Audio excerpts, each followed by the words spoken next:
rage trade just yet. Sit down and strap in for the ultimate Supercoach podcast. It's time to win your leagues and dominate your mates. This is the Dual Position Podcast, hosted by Whisperer and SCAdrianasaurus.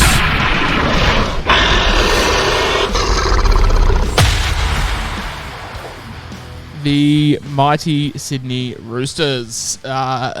Tumultuous couple of years. A side that's just been absolutely bamboozled with injuries. There's never got it together, but you know the squad on paper is just absolutely world class. Ado.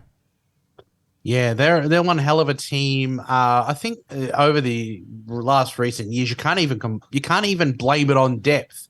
They've just had injuries to original players and depth players. It's been such a wretched run. They've overperformed, I think, in a couple of those years. Even probably last year, they looked like the team to beat in the run home, but probably just ran out of puff. They're a good team, and they will be up the pointy end again this year. I have no doubts about it. Following on from the theme of our ladder predictions being one spot apart, you've got them in second. I'm not willing to write off the Penrith Panthers quite yet.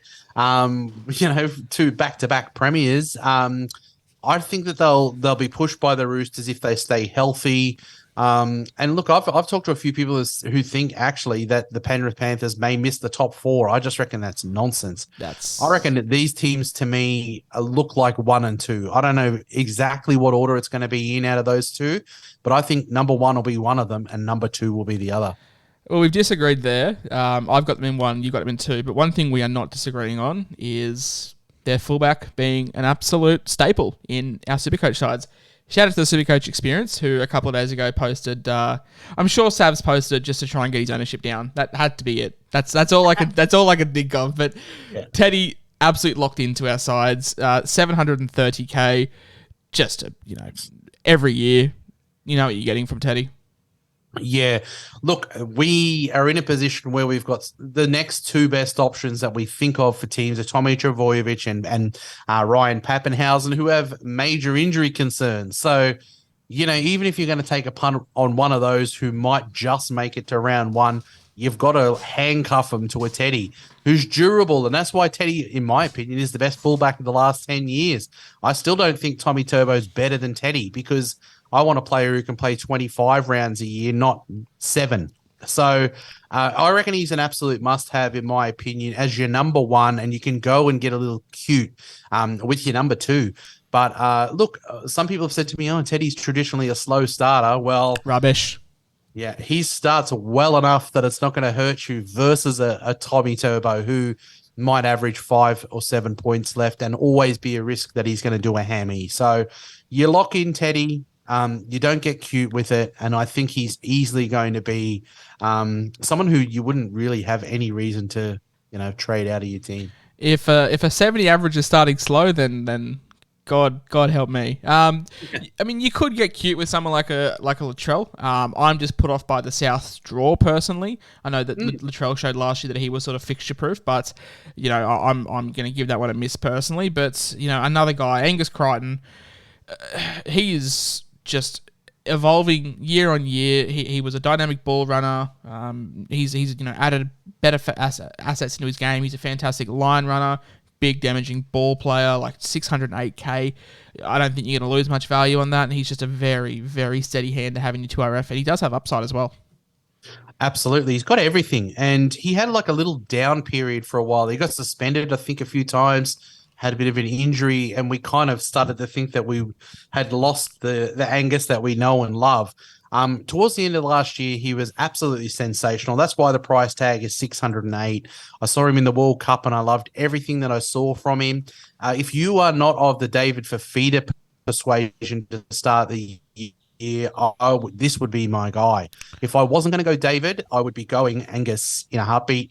I reckon he's going to be top 3 second row forward this year. Well, you got IPAP in there as well, but I reckon he's going to be in the top 3. He started very slow last year, and we later found that he had some off-season surgery, and in the off-season of last year, and started off really slow. Was dropped as well. Was dropped to the bench for a little bit, and he was putting up 40 points a game. So really, really stormed home at the back end of last year. Averaged a 3-round average of 106 and a 5-round average of 94. The bloke came home like a wet sail. Full preseason. I'm really, really keen on Angus Crichton. It was his worst year last year in a couple of years. Averaged 76 in 2020, averaged 75 in 2021. I think he comes in 8-9 points underpriced because he only averaged 66 last year. I think he's pushing back up that 70, 73, 74 average personally. Yep. I think he's on for a big year this year. Big Angus. Are you thinking Joey Manu has another big year, or do you think there is some regression on the cards? 700K. It was an absolute amazing year by Joey Manu. He won. Did he win Player of the Year? Well, for the world, didn't he last year? I think so. Look, I reckon Joey Manu. We worried with him being in the centers whether his output was as good. I think last year he even improved in that area. When he got stints in the 5'8" or in the fullback position, he was spectacular. I didn't start with Joey Manu last year. I picked him when I thought he was at the right price. He's not going to be 700K good, is he? I don't know. Maybe, but not to start. Not to start. No, I'm not starting with Manu. I'd much rather pay a little bit less and start with the Valentine Holmes. But have the Roosters now found Joey Manu's best role, having two fullbacks on their side effectively? Well, he's an absolute bloody weapon, and they're mad not to use him like that because give him a little bit of free reign to run. He's a bit of a hog as well, so he loves the old hog, and you can't spend 700K to start in the center wing. But if he got down to, say, I did this with Garrick last year when he got down to he bottomed out at his lowest price. It wasn't super low, but it was a bit of a saving, maybe 100K, I think it was, on his starting price, and I jumped on him. Thank goodness, well, not thank goodness, but you had the Tommy Turbo injury, went to fullback. No one thought he was going to do good at fullback, and he did. Now, look, with Joey Manu, he'll be on my watch list, absolutely 100%. I think he's going to be an elite center wing for the year. Probably him, Val. I reckon Tottle's going to be up there again this year. I wouldn't be surprised if Garrick's up there again this year because Tommy Turbo will naturally do an injury again. If he's not, he's playing in the team with Tommy Turbo, getting all those tries. So I think that he's going to be there at the pointy end of the season again as top center winger. I just got to wait for the price to be right. I'm not going to spend 700 on him for a guy who was considered a little bit rocks or diamonds. Only had 3 scores last year under 40 points in the centre wings. That's pretty good considering he can just go back to back hundreds like he did in rounds 4 and 5, and put on a 130 at fullback during the bye. So it's a lot of money to spend early on, but a guy that I'm definitely on the watch list for. The last couple of episodes I've been talking about alternate options in the halves. I've been mentioning Sam Walker and Luke Keary as, viable options, but you're not a fan of either of the two this year. No, I'm not. I was not a fan of anyone owning Keary last year. And the fact that he's 472,000 this year, Luke Keary, the time that you saw him doing well for Supercoach was over a 3-game period. And other than that, he's never been a Supercoach gun. You got to accept these players that are not Supercoach friendly. I see him in the same category that Cooper Cronk was in. I don't think he's the first person that came to mind, Cooper Cronk. Yeah, I don't think he's good for Supercoach. Sam Walker, maybe I'm being a bit harsh on. I think you're harsh on Sammy Walks. I'm locking Sammy Walks in for a bounce back. Yeah, you've locked him in for a bounce back. I think at 544K. The funny thing is that Luke Keary is not very Supercoach relevant, but he is halves dominant. Yeah, which makes it hard for someone like a Sam Walker. I can understand that. Yeah, so that's why I've got them both in my bums. I just reckon they've probably got it right now once they switched him back to the right side. And Luke Keary, I think in actual NRL, might have a really good dominant year as the dominant half there. But I don't think it's going to translate to Supercoach. But because of his dominance, I think it's going to affect Sam Walker.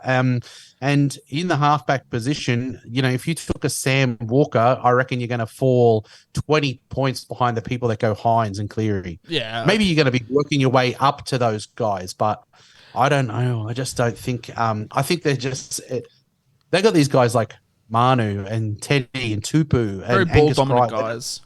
Yeah, they've got other guys that are just so good, and it takes points away from the halves. The halves are so good at getting the ball to these guys, and I just don't see it. No, I can understand that. I guess I'm just buying into the goal kicking halfback, and he averaged 59 last year. Sam Walker averaged 62 in his rookie year. Let's just hope he pushes up to a 65 because that would be handy. Look, I would say Connor Watson is the best utility player in the game. Unfortunately, played a lot of minutes last year because of injuries and whatnot, which has inflated his price up to 482. And you and I are both in agreement that this is just way too much for a guy who, in all likelihood, is probably splitting minutes with Victor Radley and maybe a little bit with Brandon Smith. Yeah, well, you got Brandon Smith, who is in fact cheaper, who's going to be taking the bulk of the minutes there. So there'd be no reason for you to be taking him as a bench starter. I was talking to Supercoach Guns the other day, and he was sort of saying maybe this year because of spread of, and you can't have enough, probably none this year, but also it might be a wise thing to pick players that are all starters in your team. Not necessarily that means that they're going to get extra minutes, but you pick. We might have to, if we've got, say, 3 Panthers in our team and they all have a bye, some of these guys that you may not have even put a reserve on, you might have to actually play them in your teams. So Brandon Smith's a much better bet getting bigger minutes than taking a punt on Connor Watson off the bench getting good minutes. No way. You can't risk that this year with the fact that we got so many buys. And if you've got multiple players from a team, you're going to have to play some of these ones that you were like, I'll just have them there to bubble away on their money. You might have to play him. Yeah. That's why I think you and I, we were talking about team structure in the very first podcast of the year about how instead of maybe having 18 really good guys, we might need 19, 20 because we're going to have to rely on 2 or 3 of our non-playing reserves as viable options during the bye. You've been harping on about Brandon Smith, and I think every podcast this preseason we'll talk about him, but at 417K, I'm not sure why. I'm seeing a lot of negativity around him online. I'm not too sure if this is coming from sort of the casual fan base that play the game or whatnot, but I just think he's an absolute slam dunk pick personally. He lost to 2RF, which sucks, but I still think he's an absolute must-have. Yeah. I mean, I agree because he's not 600K, remember? Like last year we had Randall, who was a midi, what was he, 290, something like that? You're not really outlaying too much money at the 417,000. He's going to a place where he's not sharing minutes with the best 9 in the game in Harry Grant, is he? No, I think he plays 60 minutes, 65 minutes, and probably he's close to a one PPM a game. He's the main hooker. He's going somewhere as the main hooker. He's not an understudy for Harry Grant, or when Harry Grant's injured. He's not getting an uptick in minutes because of other stuff. He's the main hooker there. They bought him. Simply down to price, this could be a hot take, but simply down to price, I think he's much more of a must-have than Harry Grant.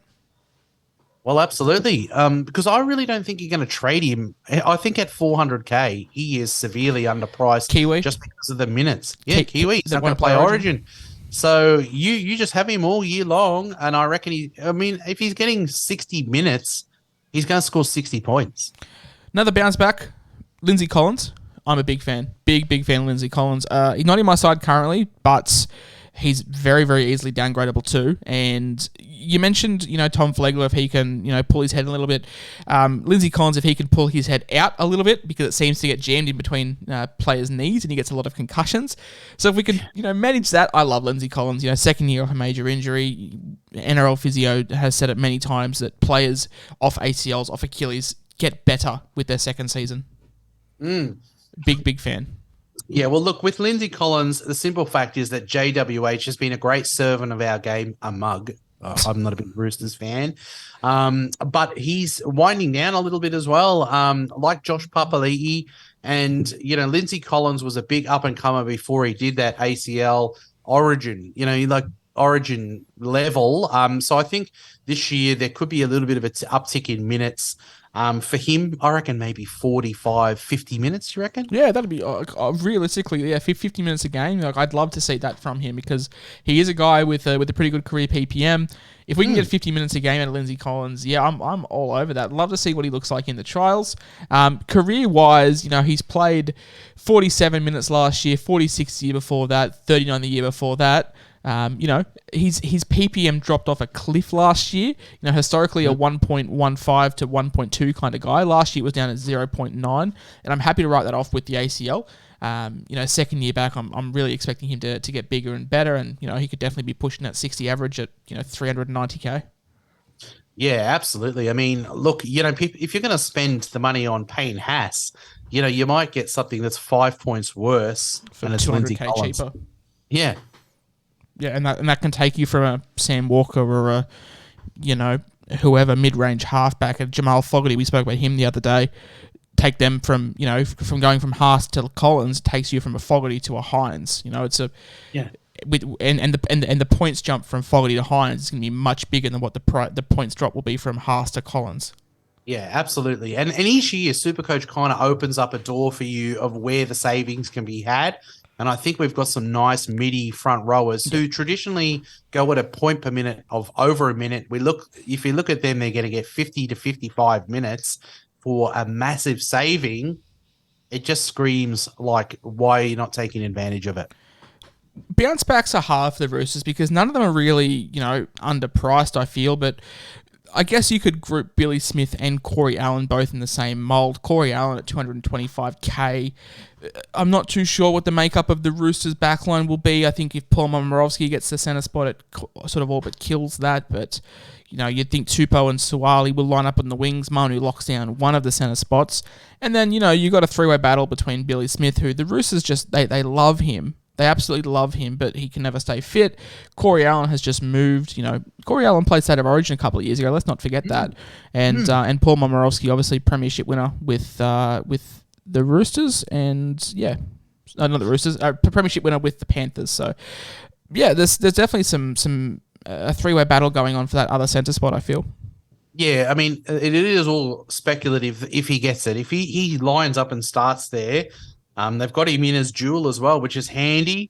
225,000. Look, I do not rate Momirovski. I think he's a first grader. I think he's a first grader, and I think that he made a lot of mistakes last year. I reckon they buy someone like Corey Allen, probably as a depth signing, but if the stuff looks good, he's a big body. He's a bigger body than Momirovski. The Manu's a big body. I think Corey Allen's a big body. It wouldn't surprise me for him to get the run. And I mean, is Billy Smith even fit for round one? I don't think Billy Smith's fit to walk out of bed some days, to be honest. the bloke is just forever injured. So, Corey Allen, definitely could be a shout. Definitely one to monitor for the trials because he could be a huge, huge shout. But just to recap the Roosters episode, I have them winning the minor premiership. Ado has them coming second. The typical guys. We both love Angus Crichton. We both love James Tedesco. We both love Joey Manu at a discount price, not from round one. I'm more keen on Sam Walker than Ado is. Ado's not a fan of Sam Walker. I'm hoping for a 65 sort of point bounce back. But we both really love Lindsay Collins. I think that's the big takeaway from this episode as to how much we do love Lindsay Collins. If you're going to take anything away from this, you listen to two blokes go, James Tedesco, he's pretty good at football. No shit, Sherlock. But I think Lindsay Collins could be a very, very viable option in your Supercoach sides. And hey, look, Corey Allen, I think he could be a preseason bolter. Well, I mean, and stranger things have happened, as we've said on other episodes. If he ran out there for round one in the centres, for 225k, you'd be mad not to have a go in that Roosters team and that back line. Yeah, definitely. It's going to wrap up the Roosters episode. Tomorrow, I think we'll be back with the big Bulldogs, Belmore boys. They made a lot of signings, so be very, very excited to talk about the Bulldogs, mate. Yeah, well, I mean, it's a big moving year for a couple of teams, and they're one of them. Some really astute purchases for them.